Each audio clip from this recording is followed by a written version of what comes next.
A few hours ago, Mayor Sheldon Neeley took his oath of office, sworn in as the 94th mayor of Flint. And he says for his second term, he wants to accomplish more with Flint City Council.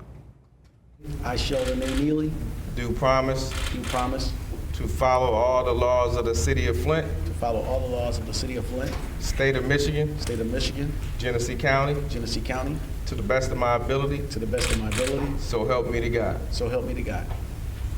Thank you, sir.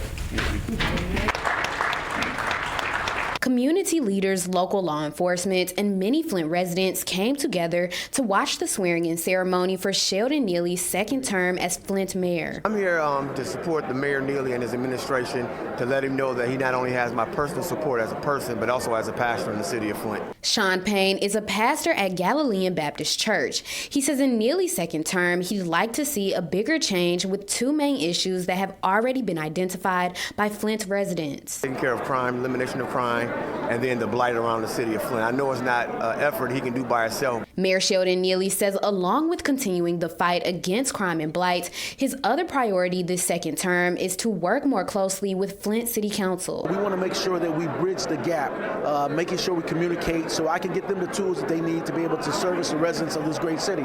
And it's our duty to work together, and we will stand committed.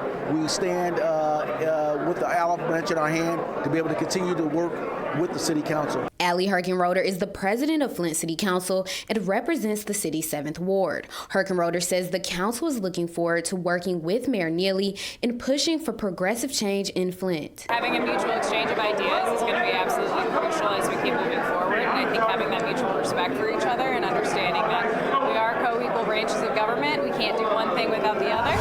The City of Flint lost a dear friend today. Bryant Nolden has passed away. Nolden was the county commissioner for Genesee County's 1st District, as well as the executive director of Friends of Burston Fieldhouse. He was a native of Flint, graduating from Flint Central High School and the University of Michigan Flint, and spent more than 30 years as a teacher in Flint community schools. Flint City Hall flags will be lowered to half-staff for the remainder of the week in Nolden's honor. Now, Flint Mayor Sheldon Neeley posted this on his Facebook page, saying the Flint community has lost one of its most steadfast advocates today. Bryant Nolden embodied community service. His journey from educator to public servant to nonprofit leader impacted thousands of people throughout our community, most importantly, our youth. Well, his absence will be deeply felt across Flint. We will not forget the passion and spirit that he shared with us. The flags at City Hall will be lowered to half-staff for the remainder of the week in his honor. Local hospitals in the Mid-Michigan area say although the state is not among most states with high flu activity, Michigan is still seeing a continued spike in cases. One physician assistant at Hurley Medical Center tells me this spike is worse than last year's flu season.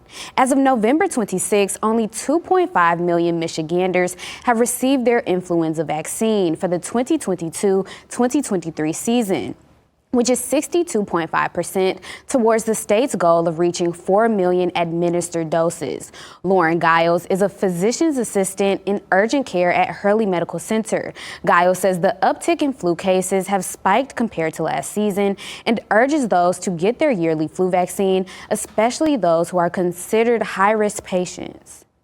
More so than last season, for sure. The past few years, like I said, we've seen a lot of COVID.